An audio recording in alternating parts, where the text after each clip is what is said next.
देवरा हा चित्रपट तुम्हाला एका अशा जगात घेऊन जातो जिथं भावनिक गुंतवणूक, नात्यांचा ताण आणि नायकाची कठोर प्रवृत्ती एका महत्त्वाच्या संघर्षाची कथा सांगते. पहिल्याच दृश्यात ग्रामीण भागातील जीवनाचं खडतर वास्तव आणि त्यातील कुटुंबियांच्या संघर्षांची झलक पाहायला मिळते. नायकाची कथा ही तुमच्या मनाचाही ठाव घेईल. चला तर मग या प्रवासाची सुरुवात एकत्र करूया.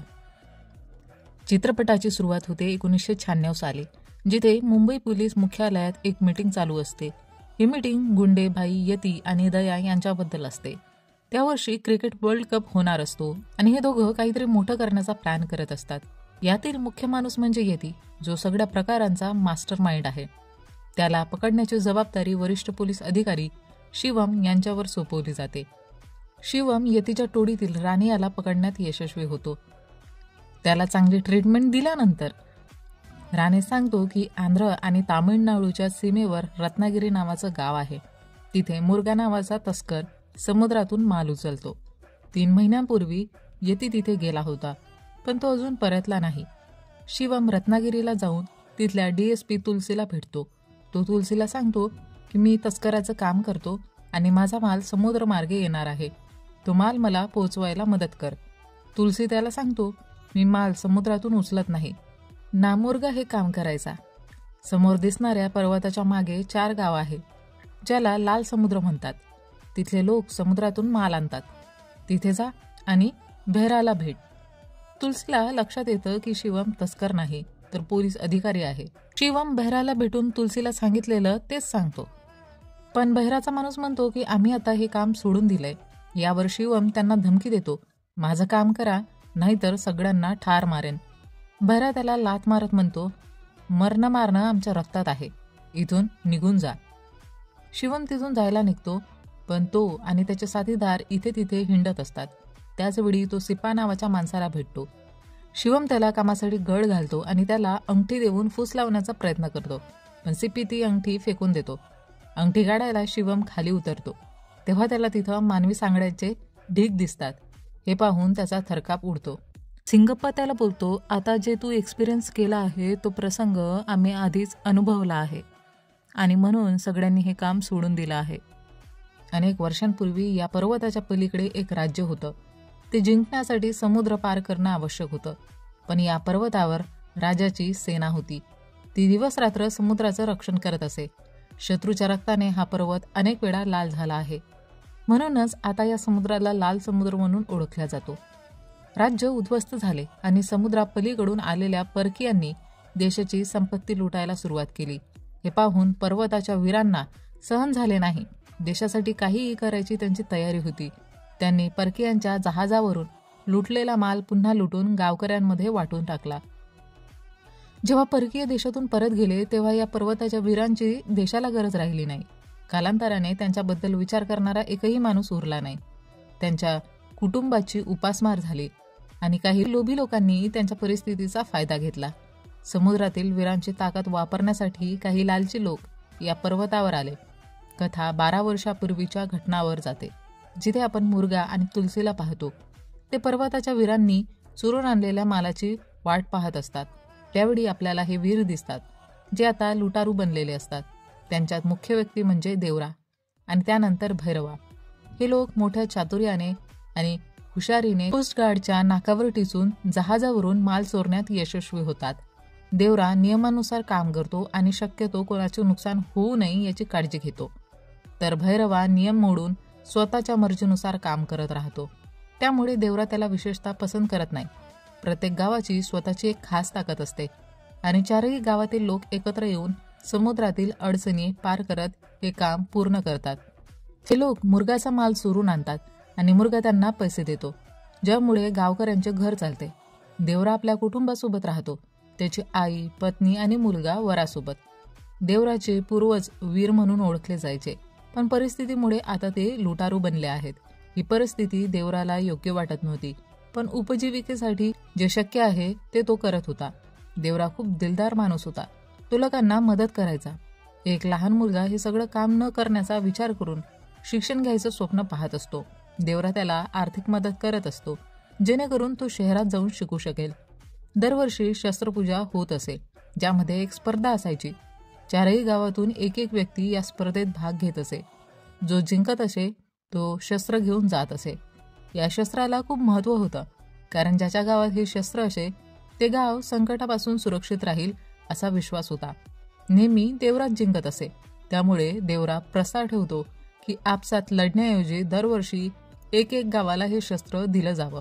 रेहपा गावचे लोक नाव बनवण्यात आणि चालवण्यात तरबेज होते, पण ते लढाईत कुशल नव्हते.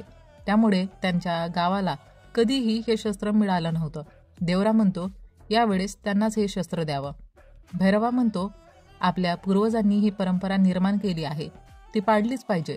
जर तुला रेहपाला शस्त्र द्यायचं असेल तर ते जिंकून दे. त्यानंतर स्पर्धा सुरू होते. मग भैरवा उरलेल्या 2 गावांच्या लोकांना हरवतो आणि शेवटी त्याची लढत देवरासोबत होते. दोघेही एकमेकांना तोलामोलाची टक्कर देतात आणि लढता लढता रात्र संपून पहाट होते. अखेर भैरवाला देवरासमोर हार मानावी लागते. देवराज जिंकल्यानंतर रेहपाच्या गावाला शस्त्र नेण्याची परवानगी देतो. पुढे आपण पाहतो तो मुलगा शिक्षणासाठी शहराला जात असतो, पण प्रवासादरम्यान त्याच्या बसवर हल्ला होतो आणि सगळ्यांना ठार मारलं जातं. त्या मुलाच्या मृत्यूमुळे देवराला खूप दुःख होतं. थोड्या दिवसांनी मुलगा पुन्हा काम देण्यासाठी येतो, पण देवरा सांगतो की आता कोस्टगार्डची नजर त्यांच्यावर खूप स्ट्रिक्ट झाली आहे आणि आपण हे काम आता थांबवायला हवं. मात्र भैरवा त्याच्याशी सहमत होत नाही आणि त्याला म्हणतो तू कधीपासून घाबरायला लागलास?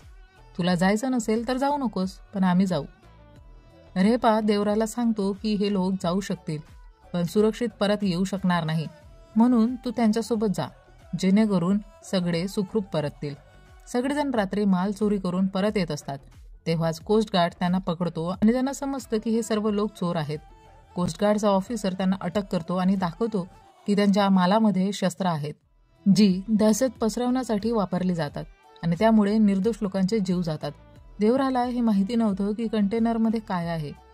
ऑफिसर सांगतो ज्यांच्यासाठी तुम्ही काम करता ते चांगले लोक नाहीत. ते दंगे घडवतात, लोकांना मारतात आणि लूटमार करतात. जेव्हाही आपल्या देशावर धोका आला तेव्हा तुमच्या पूर्वजांनी या समुद्राला त्यांच्या शत्रूंच्या रक्तांनी लाल केलं, ज्यामुळे या समुद्राला लाल समुद्र म्हटलं जाऊ लागलं. पण आज या देशाला तुमच्यासारख्या लाल समुद्राच्या रक्षकांच्या मुलांकडून धोका आहे. जर मागच्या वेळी आम्ही तुम्हाला पकडलं असतं तर त्या बसवर हल्ला करणाऱ्यांकडे हे शस्त्र पोहोचले नसते आणि त्या लोकांचे जीव वाचले असते. त्याचवेळी भैरवा आणि त्याचे साथीदार अचानक ऑफिसरवर हल्ला करतात. सुरुवातीला देवराला समजत नाही की काय चाललंय, पण त्याला जाणवतं की भैरवाचं वागणं चुकीचं आहे. देवरा स्वतःला बोलतो की मी राक्षस नाही, मी रक्षक आहे. तो आपल्या लोकांना ऑफिसरला मारण्यापासून थांबवतो आणि भैरवाला देखील थांबवण्याचा प्रयत्न करतो. मात्र भैरवा माल घेऊन तिकडून पडून निघतो. देवरा ऑफिसरला वचन देतो, आजपासून लाल समुद्रातून कोणालाही धोका होणार नाही, हे माझं वचन आहे. देवराला कळतं की ज्या बसवर हल्ला झाला होता, ज्या बसने ते मूल शहराला जात होतं, त्या बसवर हल्ला करणाऱ्या दरोडेखोरांकडे जी शस्त्र होती ती मुलगा पुरवतो. ती शस्त्र बेकायदेशीररित्या समुद्रातून आणून देणारा स्वतः देवराच होता. तो स्वतःलाही त्या मुलाच्या मृत्यूसाठी जबाबदार ठरवतो. तो सगळ्यांना सांगतो, आजपासून तुम्ही लोकांनी या पर्वतावर पायही ठेवायचा नाही, नाहीतर तुमचं शवच इकडून जाईल. आता गावातील कुणीही हे काम करणार नाही. पोट भरायचं असेल तर आपण मच्छीमारी करूनही जगू शकतो, पण कुणीही चुकीचं काम करणार नाही. भैरवा त्याला विरोध करत म्हणतो, आम्ही आमच्या मर्जीचे मालक आहोत, आम्हाला जे हवं आम्ही तेच करू. त्यावर देवरा त्याच्या एका माणसाला पकडतो आणि त्याच्या पाठीवर क्रॉसचे निशाण कोरतो. हा एक इशारा होता, मी जे बोललो आहे तेच होईल. जर कुणी माझं ऐकलं नाही तर त्याचा परिणाम वाईट होईल. जे लोक देवराला मानायचे ते त्याचं ऐकतात, पण जे लोक भैरवाचं ऐकायचे ते देवराच्या विरोधात उभे राहतात. जर कुणीही समुद्रात उतरून काही चुकीचं काम करायचं ठरवलं तर देवरा त्याच्या पाठीवर क्रॉसचे निशाण बनवायचा. यामुळे हळूहळू सगळ्यांच्या मनात भीती बसली की समुद्रात काही चुकीचं केल्यास देवरा त्यांना सोडणार नाही. रेहपाची एक बहीण होती पद्मा, जी अंध होती. तिला असं वाटायचं की ती आपल्या भावावर ओझा आहे, त्यामुळे ती आत्महत्या करण्याचा प्रयत्न करते, पण भैरवा तिला वाचवतो. पद्माला वाटत होतं की तिचं या जगात कुणीही नाही. त्यावर भैरवा म्हणतो, माझा भाऊ तुझ्याशी लग्न करेल. शेवटी पद्माचं लग्न ठरतं आणि सर्व गावकरी लग्नाला येतात. पण भैरवाच्या मनात काही वेगळाच डाव सुरू होता. तो आधी देवराला दारू पाजतो, जेणेकरून देवरा स्वतःच्या होशात राहू नये. मग त्यांच्यापर्यंत ही बातमी पोहोचवतो की काही लोक समुद्रात उतरले आहेत. देवरा समुद्रकिनारी जातो, पण तिथे कुणीच नसतं. तेव्हाच खूप सारे लोक तिथे पोहोचतात आणि त्याला मारण्याचा प्रयत्न करतात. भैरवाचा हा डाव असतो की नशेत असलेल्या देवराला संपवायचं, कारण शुद्धी त्याच्याशी सामना करण्याची भैरवाची हिंमत नव्हती. पण नशेत असतानाही देवरा सगळ्यांना पराभूत करतो. त्या दिवशी समुद्र पुन्हा एकदा रक्ताने लाल होतो. जेव्हा गावकरी तिथे पोहोचतात तेव्हा सगळीकडे मृतदेह पडलेले पाहतात. देवरा समुद्रकिनारी एका दगडावर लिहून ठेवतो, जे माझ्या साहसाला आव्हान देतील त्यांना मी शिक्षा करेन.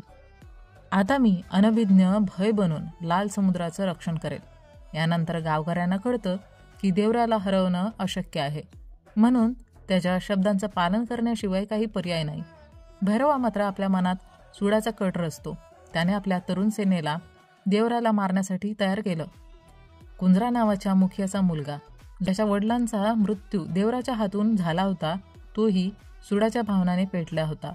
दरम्यान देवराचा मुलगा वरा, जो दिसायला त्याच्यासारखाच असतो, मात्र स्वभावाने अगदी उलट, भित्रा आणि कमजोर असतो. वरा आपल्या वडिलांना नापसंत करतो, कारण देवराने त्यांना सोडून दिलं होतं. भैरवाचा मुलगा पशुरा रेहपाच्या मुली थंगावर वाईट नजर ठेवतो, पण थंगा देवराला आदर्श मानते आणि वराला पाहून निराश होते. गावकऱ्यांच्या मनात शस्त्रपूजेबद्दल खूप श्रद्धा असते. वरा शस्त्रपूजेच्या स्पर्धेत भाग घेण्याचा निर्णय घेतो, मात्र तो फसवणूक करतो आणि इतरांना मद्य पाजून त्यांना पराभूत करतो. भैरवा मुलगाला सांगतो की त्याची सेना आता तयार आहे आणि जर देवरा आडवा आला तर त्यालाही ते संपवतील. देवराची आई आजारी पडते आणि आपल्या मुलाच्या परत येण्याची वाट पाहते. भैरवा देवराला पकडण्याच्या संधी शोधत असतो. शेवटी देवरा आपल्या आईला भेटायला येतो, मात्र भैरवाच्या येण्यापूर्वीच तो तिकडून पडून जाण्यात यशस्वी होतो. भैरा आता विचार करतो की आता देवरामध्ये ती ताकद उरलेली नाही. जर ती असती तर तो पडून गेला नसता, आमच्यासमोर उभा राहिला असता, आमच्याशी लढला असता. आता आम्ही समुद्रावर उतरणार आहोत आणि जर तो आला तर आम्ही त्याला ठार मारू. देवराच्या भीतीचा अंत होऊ लागला होता आणि भैराचे लोक फुले बैलासारखे वावरू लागले होते. त्यांनी वराची बहीणसुद्धा चिडली. वराची बहीण आपला भाऊ काही करू शकणार नाही हे माहीत असल्याने आपल्या आईकडे जाते. वराला मात्र राग येतो. तो भैराच्या गुंडाकडे जातो आणि मद्य पिऊन त्यांना मारून त्यांची हड्डीपसली एक करतो. सिंगप्पा म्हणतो की काल तू भैराच्या लोकांना मारले, त्यातला एक मेला आहे. दुसरा माणूस म्हणतो की तू स्वतःची शक्ती ओळखत नाहीस आणि आम्हीही तुला ओळखत नाही. आमच्यात तू घाबरल्यासारखा वावरतोस, पण तुझ्यात देवराचं रक्त आहे. भैराकडे जाऊन माफी मागतो आणि म्हणतो की मी तर डासही मारू शकत नाही, माणसाला काय मारणार, मी तुमच्यापैकीच एक आहे. भैरा म्हणतो की जर तू आमच्यातलाच आहेस तर आज रात्री आम्ही लूटमारीला जाणार आहोत, तूही आमच्यासोबत ये. वरा मान्य करतो. खरं तर वराने कोणालाच मारलं नव्हतं, भैरानेच आपल्या माणसाला मारलं होतं, जेणेकरून वरा त्याच्यासोबत येईल. देवराचा मुलगाही जर त्याच्यासोबत असेल तर देवरा आणखी कमजोर होईल आणि त्याला ठार मारणं सोपं होईल. हा विचार करून भैराने हे सर्व केलं होतं. आता सर्व लोक लूटमार करून परत येत असतात तेव्हा समुद्राखाली हालचाल जाणवते. त्यामुळे सर्वजण गोळ्या झाडायला लागतात. वरा ज्या नावेत बसला होता त्या स्फोट होतो आणि सगळे पाण्यात उड्या मारतात. तेव्हाच देवरा येतो आणि प्रत्येकाच्या पाठीवर क्रॉसचं चिन्ह कोरत सर्वांना मारायला लागतो.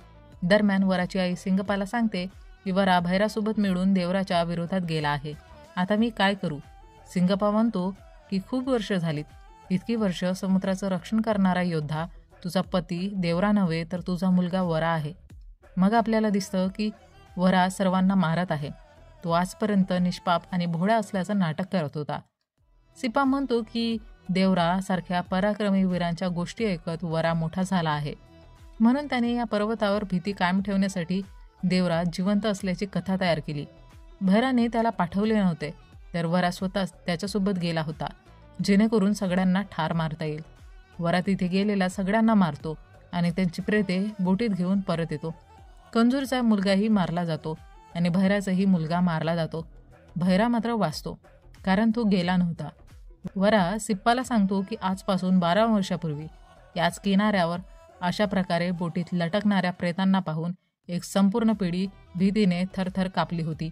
आज या प्रेतांना पाहून ही पिढीसुद्धा भीतीने थरथर कापेल. आता एकच गोष्ट करायची आहे, जर देवराची कथा जिवंत ठेवायची असेल तर माझ्या पाठीवर सुद्धा क्रॉसचं निशाण असलं पाहिजे, जेणेकरून असं वाटेल की मीही यांच्यातलाच एक भाग आहे. तो सिम्बाला सांगतो की निशाण तयार कर, पण त्याच्याकडून ते होत नाही. मग तो स्वतःच ते निशाण तयार करतो. सध्याच्या काळात शिवम सिप्पाला विचारतो की देवराला मारायची हिंमत कुणी दाखवली, तो कोण होता. त्यानंतर एक दृश्य दाखवलं जातं ज्यात देवराच्या पोटात तलवार घुसलेली आहे आणि वरा तलवार पकडून उभा आहे. असं दाखवलं जातं की त्याच्या स्वतःच्या मुलानेच वराने देवराला मारला आहे.